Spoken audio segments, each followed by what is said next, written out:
Let's get to the quickies, buddy. Let's do the quickies. Do you know how to do a quickie? Oh, I'm all about the quick. No, I'm 50. I know all about quickies. Oh God.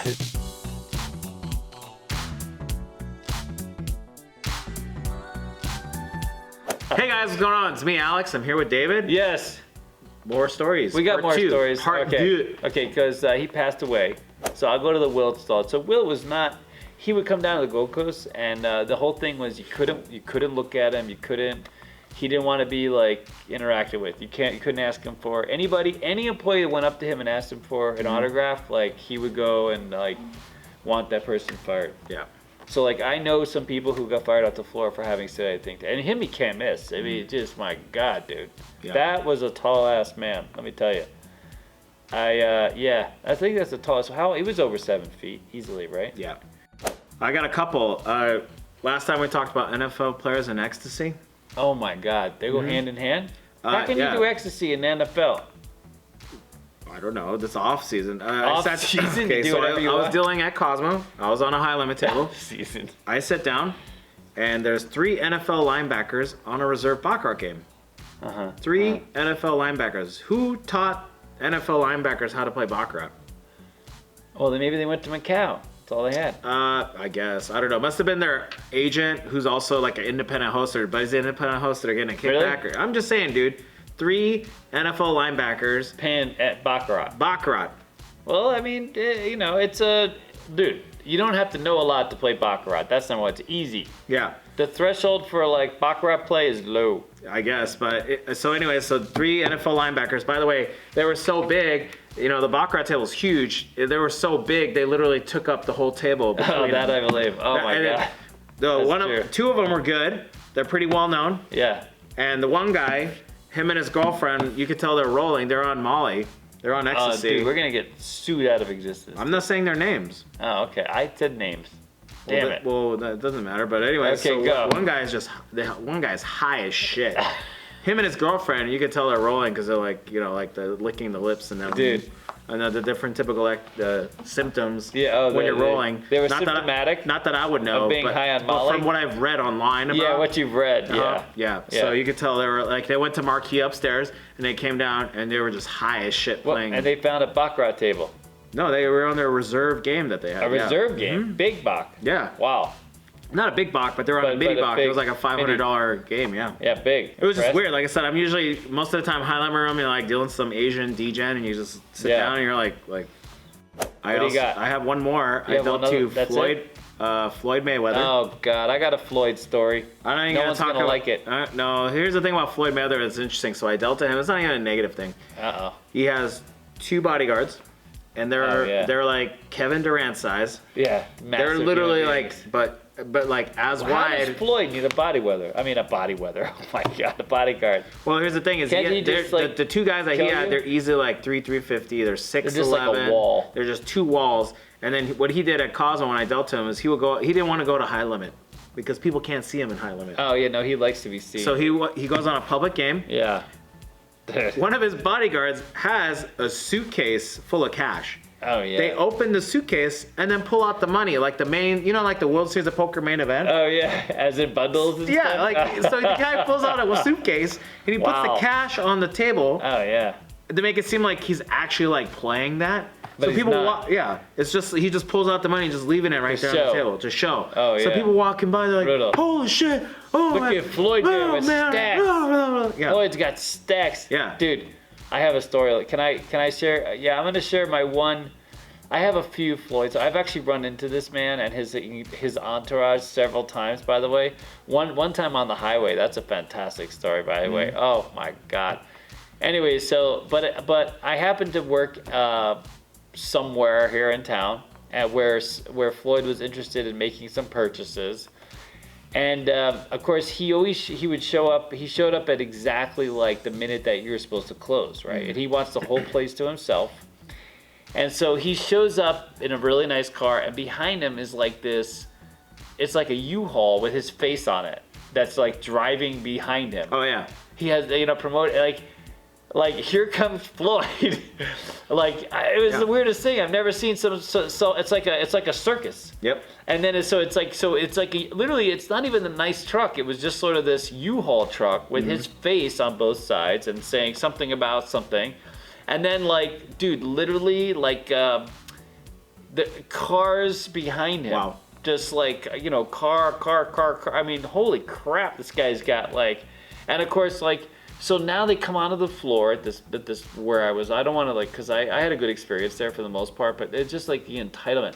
So then they're like, oh yeah, everybody's got to go home. The floor's got to be cleared. And the whole time I'm like, really? I had actually sold something that day. You guys will kind of figure out where I work. So I like literally had a customer there who I was supposed to be helping, but now that Floyd's here, I guess like all bets are off. We'll just get the hell out. You know what I mean?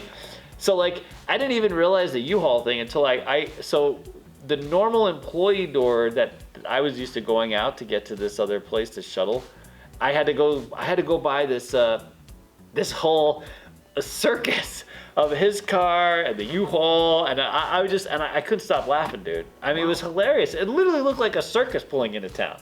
You know what I'm saying? Yeah. Like who? I like. Well, it is a kind of a free show.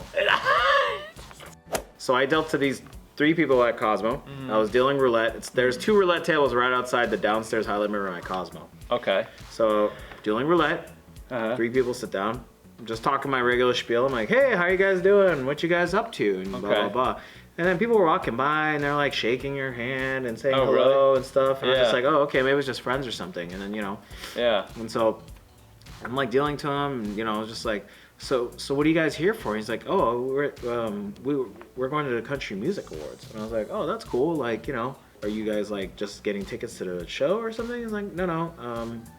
We're in Lady Antebellum. It's like a pretty well-known country. Oh, really? But you don't know country. I don't know shit. No clue. Country. Just like me and the everyone's walking by and saying hello and all this stuff, and like you're like excited. Oh, I have a story like this.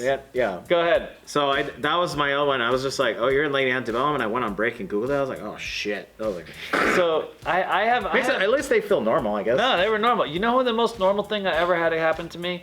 I'm literally so my stepdad had Alzheimer's, and so I was wearing these shoes. These like they're kind of like loafers. They're called I forget what they're called, but anyways, Dillard's had them for sale, right? And so I took him to this with my mother. My mother is shopping for these shoes, and I'm there with a friend of mine. And all of a sudden, this guy comes up to us, and he's asking us. So there's these. It's a very specific type of shoe that they were offering at Dillard's, right? So all of a sudden, this guy with a little beanie cap comes up, and he's actually he's got a little weight on him, and I'm like, man, this guy looks familiar. I don't say anything to him or anything, but he's asking me. He's like, so how comfortable are these shoes? And I was like, man, I love these shoes. I brought my dad down here to, my stepdad to buy him shoes, so I'm getting him fitted. And my stepdad was like in the kind of an advanced stage of Alzheimer's, so he wasn't all that, kind of coherent. He was on a couch. Anyway, so this guy was like so friendly. And I kept looking at him, because I'm usually good. I'm terrible with names. By the way, I'm terrible with names. I forget Timmy's name if it wasn't like tattooed. But anyways, he says hello. He sees that my dad at that point looked like he was in distress all the time. He actually went over and he says, hello sir, how are you? Do you like these shoes? And he's like, nodding his head and everything else. Anyways, so then he walks off. Another guy comes up behind him, big burly dude, right? I'm talking to him. He's like, so he's just sitting there actually, and then I realized that he's acknowledging this other guy, and I'm like, man, that guy. I said, your friend looks so familiar, and he goes, yeah, that's Usher. And I'm like, Usher, really? Because he had gained a little weight. Because I mean, Usher to me was always like really thin or skinny, and he's like, yeah, that's Usher, and I'm like, no way. And sure enough, it was Usher. I mean, the friendliest. That's cool. I had no, you know what I mean? Like, no pretension.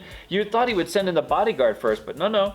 And this is like literally in like a Dillard's. That's cool.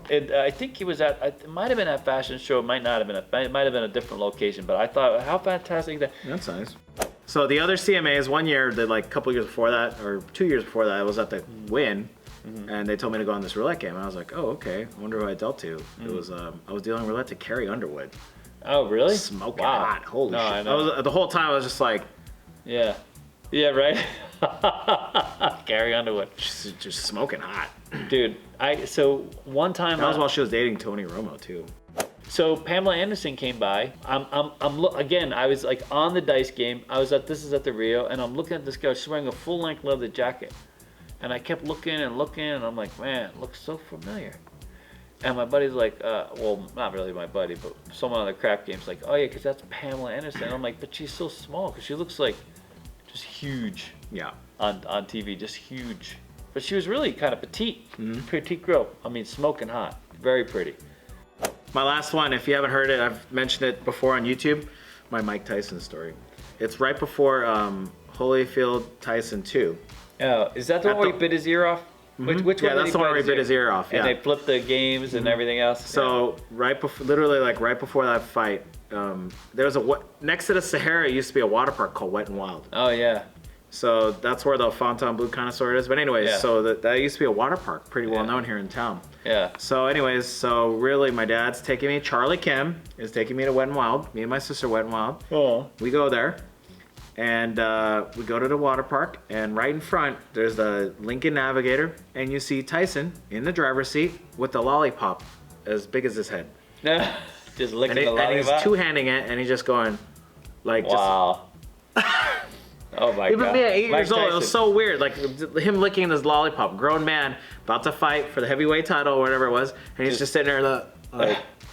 Wow. He like said hello, waved to me, and talked to me for a minute, and then wow, it was just so weird. Like 8 years old, that's my memory. All right, get to the snatch. All right, so I dealt to this guy, scumbag at the Cosmo, scumbag. This guy is just scumbag. Oh yeah. Yeah. So the first version, I don't want to talk about it because that's really X-rated. The second time I dealt to him, he basically he's just a scumbag. So he grabbed some random girl from upstairs at Marquee, brought her down. And he's winning money, and she goes, hey, I'm your lucky charm, you should give me some money. And he goes, oh yeah, you want some money? Okay, all right. He throws me two $5,000 checks. I cut it down. Check change 10,000, so it's a stack of purple. Give it to him. He goes, okay, every chip you can put away right now, you can keep, go. She put a few away, just so you know. She put 3 away. 3 away. And technically, she was walking funny after that. Yeah, she was so disgusted with herself. She really was. You know what? I'll be honest with you. Okay, without going into I would not have been disgusted with myself, and he would have needed to get more change. I'd have been like 10,000. No. Here, I got. Timmy, you got some Vaseline. Let me sit on it. Oh, God. Let me sit on it. Get it? Oh, wow. That's a cliffhanger right there. There you go. If you guys enjoyed it, please comment below. Let us know. If you please like that video if you want some more stories. Yes. The likes let us know what you guys don't like. If you like it, we do more. If you don't, we'll probably still do more. Or we might do something else. We don't give a shit what you think. We really don't care. No, we care. We care. Thanks, guys. Check out our Patreon. Thank you guys for watching. We'll see you next time. Bye. Take care. Bye.